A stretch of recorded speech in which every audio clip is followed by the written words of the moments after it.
right there. I'm just coming back down there. Okay. Do All you right, know? just want to make sure you weren't setting up here. No. Okay. Do you know there's still not a planned press conference? Okay. Okay. Whoever's down there hosted, you talking about right here or down there?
real quick.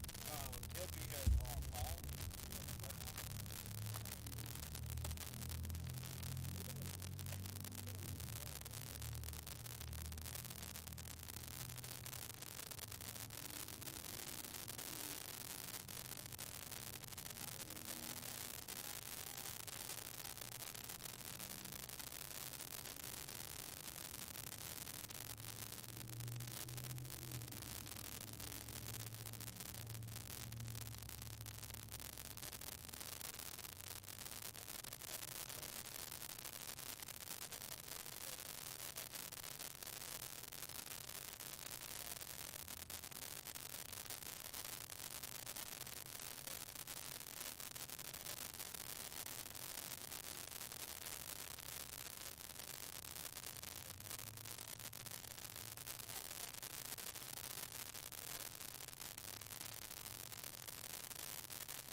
like early.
Maybe like have it like in the middle of all the cameras. Or just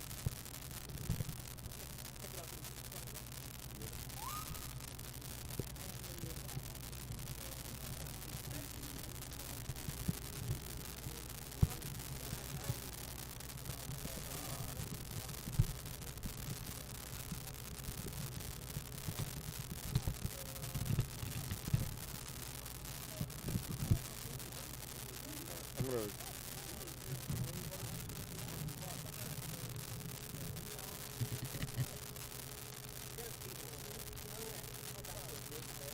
Right, can I get the catering order?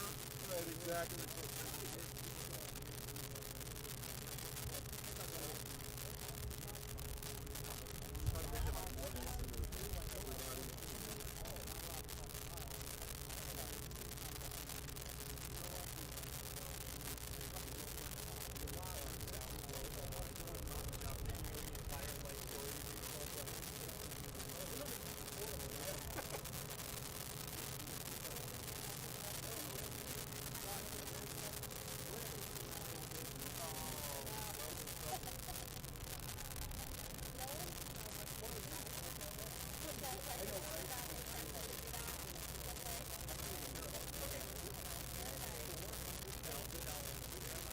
Rachel on mic check.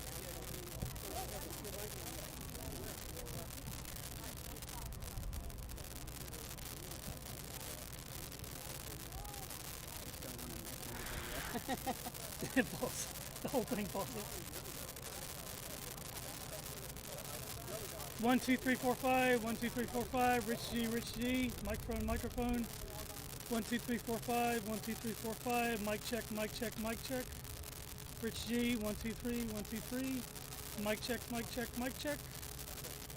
You getting anything, Rich? 1 2 1 2. 1 2 1 2 1 2. Are you okay? Well, you definitely plugged up. 1 2 1 2. All right. 1 2 1 2. Okay. Rich is good. Okay. That's all the person I care about. Thank you.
No.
One, two, three, four, five.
No, this one can't be lowered. We'll just move these.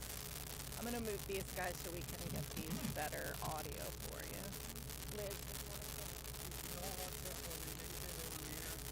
Only for you, Paul.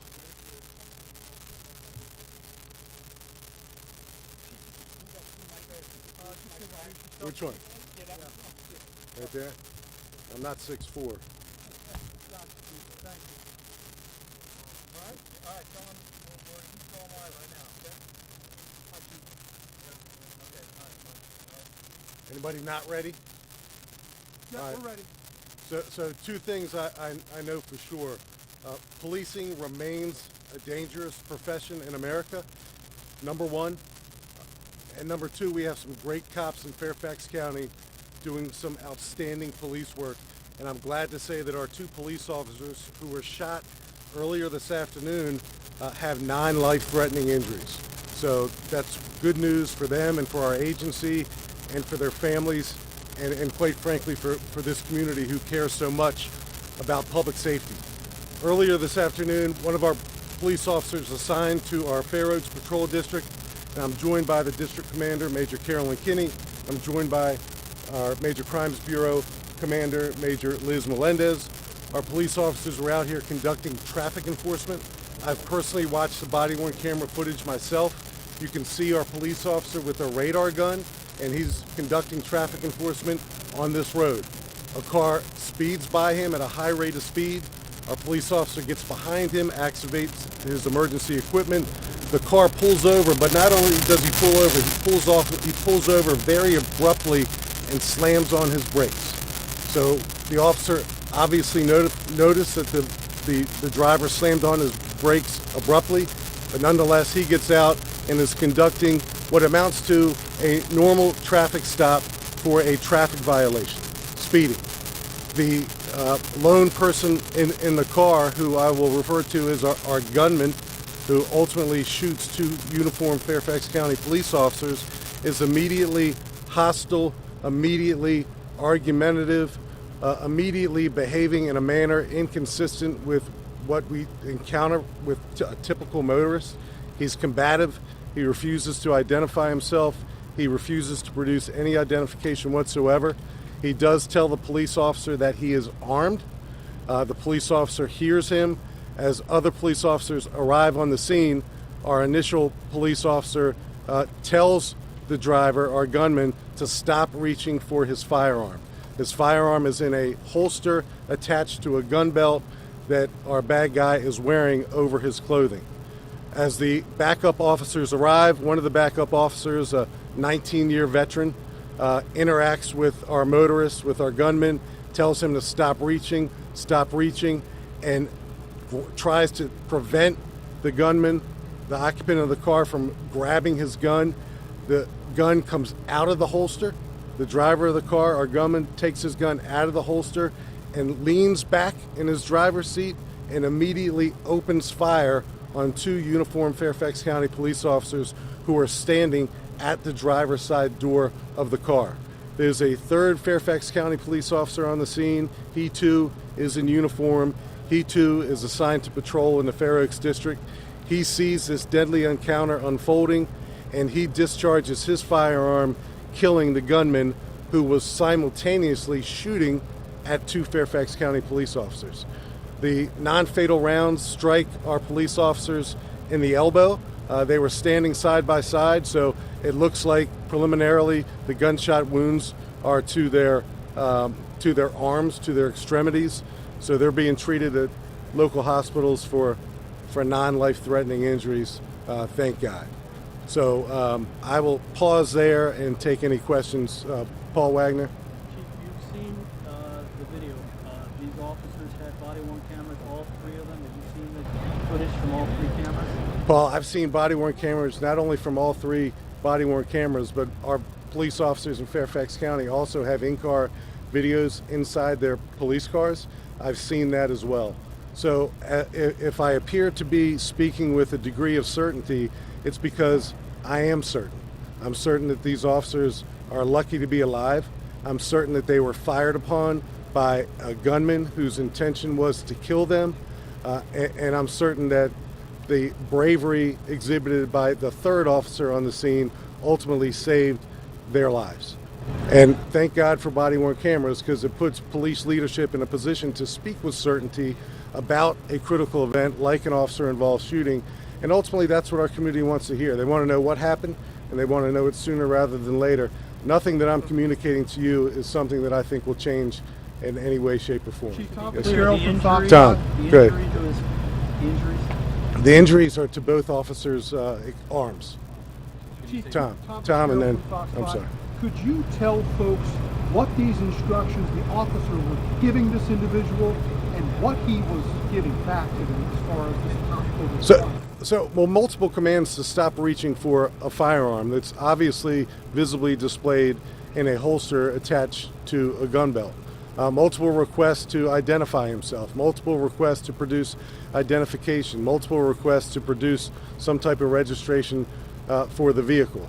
We have a body-worn camera release policy, so within 30 days, we will share the entirety of this body camera footage with our community, with you, not only the body-worn camera, but the in-car video.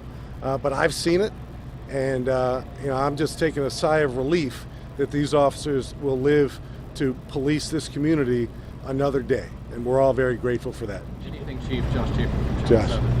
Anything about these officers, their experience, how many years they've been on the force? You talked about the other guy who was here maybe, would you say 18, 19 years? Yeah. And anything about your gunmen as well you can share? So experienced cops, and that's a good question. 19 years of service, Fairfax County, 18 years of service, Fairfax County, and then the youngster of the bunch, 2 or 3 years. Two or three years on the job. Our gunman, and again, he's been pronounced deceased at a local hospital after he fired and struck 2 of our officers. And we're going to know more about him as time goes by. I know he's a local resident. In fact, he lives right down the street. I know he's 36 years old, and we're going to learn more about him, and we'll share that when we get to it. Chief David Matt Gregory, WC9. I was wondering who takes over the investigation at this point? Yeah, good question. So our Major Crimes Bureau will work hand in glove with the Commonwealth's Attorney's Office. Our Internal Affairs will conduct a concurrent administrative review to ensure that our actions complied with our policy and our general orders. But we'll all work in tandem with each other. The last officer-involved shooting we had in Fairfax County was in September of 2024. We had one in that calendar year. This is our first officer-involved shooting in 2025. I'm just glad I'm not in a position where I have to call it more than that. When will you release the name of the suspect? We'll release his name when all families are notified, so within a day or so. I think we have a policy associated with that. Chief, you said one Soon. officer had 19 years service, one had 18, the other one 2 to 3. Which of those are the officers who were injured today? Which was the one who was able to take down the suspects? So the 2 officers who were shot non-fatally never discharged their firearms. Right. That's how quickly this happened. They were trying to prevent our gunman from taking his gun out of his holster. So their hands were occupied trying to do that de-escalation, trying to restrain him from taking his gun out of his holster. The 3rd officer who discharged his firearm was on the other side of the car. So he was in a position, he had a point of view where he was able to fire his firearm to save the lives of his 2 officers. We're trying to ascertain which was which. Were the 2 Yeah, we're gonna get to that in due time. If I prematurely notify who did what, I want to make sure the families have an opportunity to hear it from the officers themselves. Time span here. If backup was called in and then arrived, presumably a number of minutes were going by. It's a matter of minutes, pretty quickly. So they stopped, and the two officers standing on the driver's side, and they had their weapons out at that point? No, Paul. So it was one officer by himself, and he was conducting what amounts to as and I hate to say routine, because nothing's routine, but he was interacting with this motorist, this gunman, and he was attempting to de-escalate him. So the motorist, our gunman, was acting in a bizarre manner right from the very start. Speeding, slamming on his brakes, being hostile, and you're going to hear what he had to say when I release the body-worn camera footage. He was combative, but our officer was doing a pretty good job of de-escalating him and attempting to communicate with him, but he just wasn't getting anywhere with that communication. By the time the backup officers arrived, our motorist, our gunman, he brought it to another level. When he continued to reach for his firearm, 2 of our officers attempted to prevent him from doing that. They were unsuccessful. The gun comes out of the holster, and he opens fire on these 2 cops. How close are they to the suspect in that moment? Yeah, for half the distance from me to you, at the most. They're right at his driver's side door. Is there anything you could say at this point about perhaps anything else you've learned about the suspect through things that might have been in the car? Anything that you've discovered to this point besides that firearm? Yeah, our crime scene detectives are here. They're going to go through the car. We're going to get search warrants and examine all the evidence. Virginia State Police, as always, they're here. They showed up to the scene. ATF, they're always the first federal law enforcement agency to show up on a critical scene like this one. I've received calls from Eric Siebert, our newly appointed U.S. Attorney for the Eastern District of Virginia. I received a call from Steve Jensen, who's the newly appointed assistant director in charge of the FBI's Baltimore field office. So there's a lot of interest in this case, a lot of really just, what do you need and how can we help you?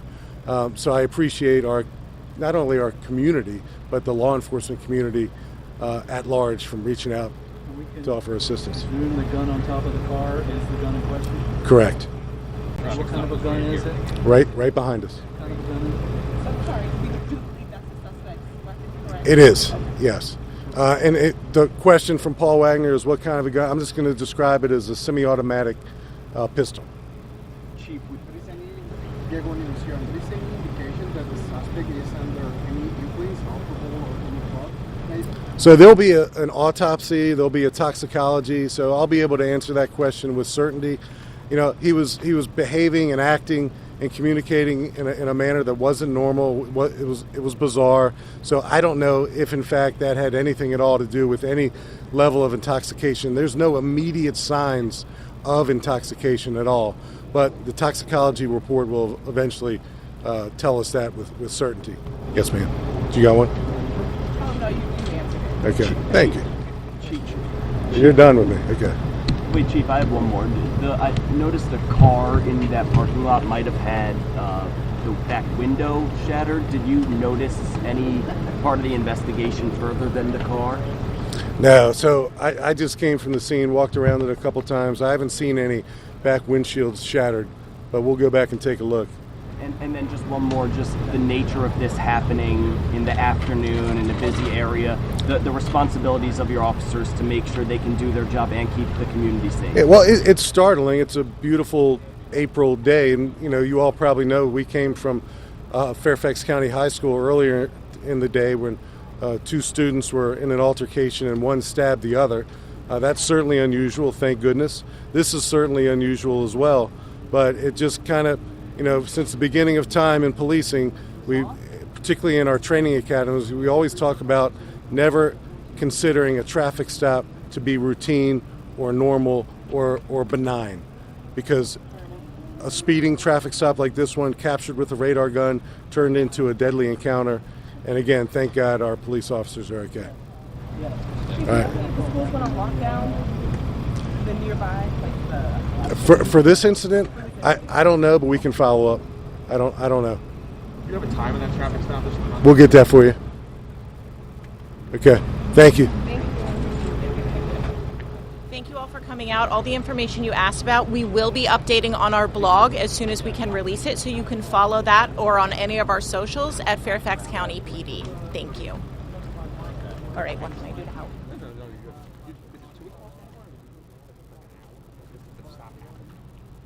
We can get you the call for service.